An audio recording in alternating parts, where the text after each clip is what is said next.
श्री राधे राधे। जय श्री कुंज बिहारी, जय जय श्री हरिदास, हरे कृष्ण। दोस्तों, ठाकुर जी कभी अपने भक्तों को अकेला नहीं छोड़ते, चाहे वो परिस्थिति दुख की हो चाहे सुख की हो। बिहारी जी हमेशा हमारे साथ ही रहते हैं। चलिए आज एक भक्त की कहानी सुनते हैं। वृंदावन में रहते थे एक ठाकुर जी की भक्त, जिनका नाम था नरसिंह सिंह मेहता। वो वृंदावन की ठाकुर जी श्री बांके बिहारी जी की परम भक्त थे। नरसिंह मेहता अपनी भक्ति और विश्वास के लिए बहुत ही प्रसिद्ध थे।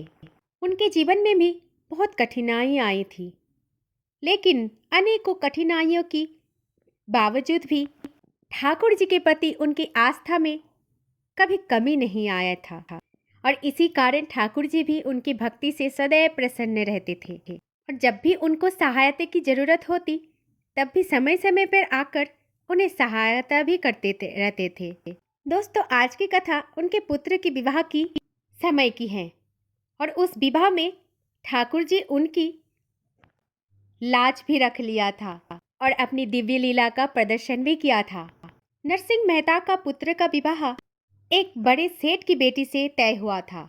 सेठ का परिवार जो था वो बेहद ज्यादा धनी था और प्रतिष्ठित भी था।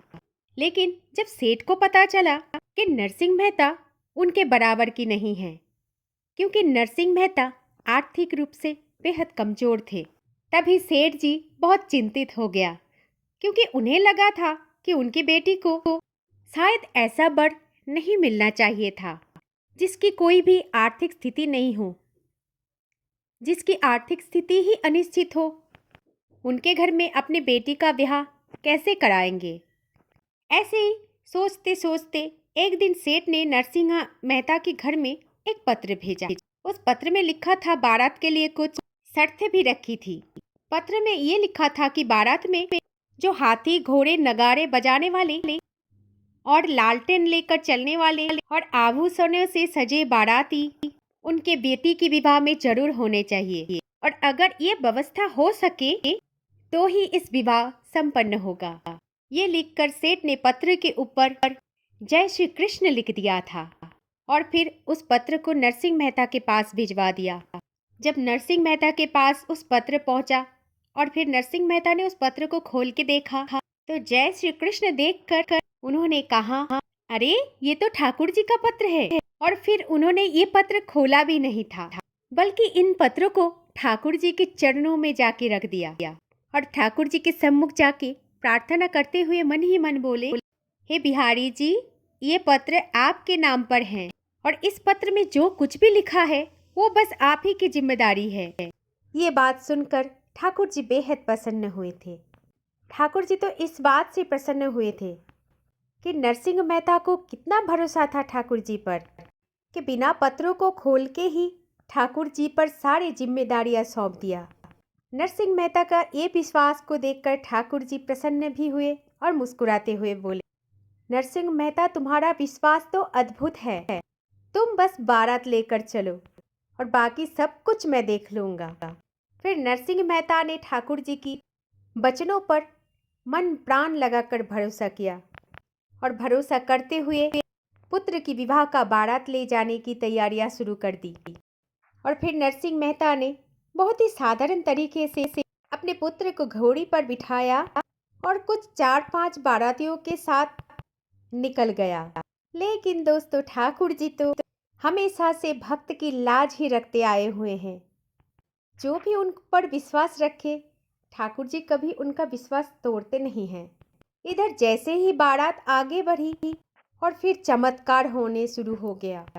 पता नहीं कहीं से हाथियों की एक लंबी कतार आ गई, कहीं से राज वेशभूषा में घोड़ों पर सवार राजा महाराजा उस बारात में भी शामिल हो गए। अचानक से नगाड़े भी बजने लगे और आभूषणों से सजे बाराती इस बारात का हिस्सा बन गया। देखते ही देखते साधारण बारात एक दिव्य राजसी बारात में बदल गई, और उस बारात जब कन्या के पिता के घर तक पहुंचे, तब वो सेठ ने पहाड़ से उस भव्य बारात के दृश्य को देखा, और इस दृश्य को देखकर वो एकदम से चकित हो गया। उन्हें फिर लगा कि ये किसी बड़े घर की या फिर बड़े कोई राजा की बारात है।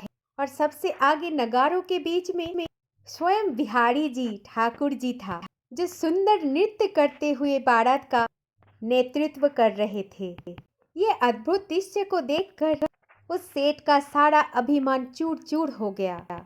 और तब सेठ ने खुशी खुशी अपनी बेटी का विवाह नरसिंह मेहता के पुत्र के साथ कराया। और विवाह के बाद जब उन्होंने नरसिंह मेहता से पूछा कि इतनी भव्य बारात की व्यवस्था उन्होंने कैसे किया है, तब नरसिंह मेहता ने मुस्कुराते हुए कहा, अरे ये तो सब मेरे ठाकुर जी की करुणा है, ठाकुर जी की कृपा है। मैं तो केवल उनका सेवक मात्र हूँ, उनका दास हूँ। बाकी सब कुछ उन्होंने संभाल लिया है। दोस्तों, ये घटना ठाकुर जी की भक्त वत्सलता और नरसिंह मेहता की अटूट भक्ति का प्रमाण है।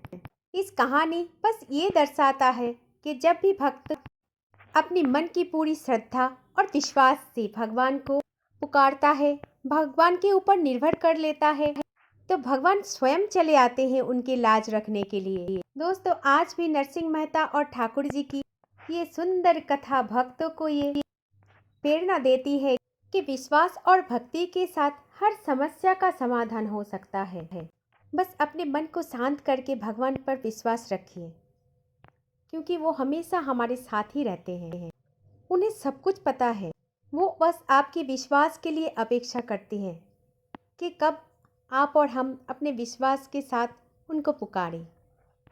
दोस्तों, आज की ये कहानी आपको अच्छे लगे तो शेयर करना ना भूलें और चैनल को सब्सक्राइब करके कमेंट बॉक्स में राधे राधे जरूर लिखना, क्योंकि एक राधा नाम ही भगवान श्री कृष्ण को बेहद पसंद आते हैं। वो कहते हैं ना, राधे राधे बोलो चले आएंगे मुरारी। तो कमेंट बॉक्स में राधे राधे लिखना ना भूलिए। जय श्री कुंज बिहारी, जय जय श्री हरिदास। हरे कृष्ण। जय जय श्री राधे राधे।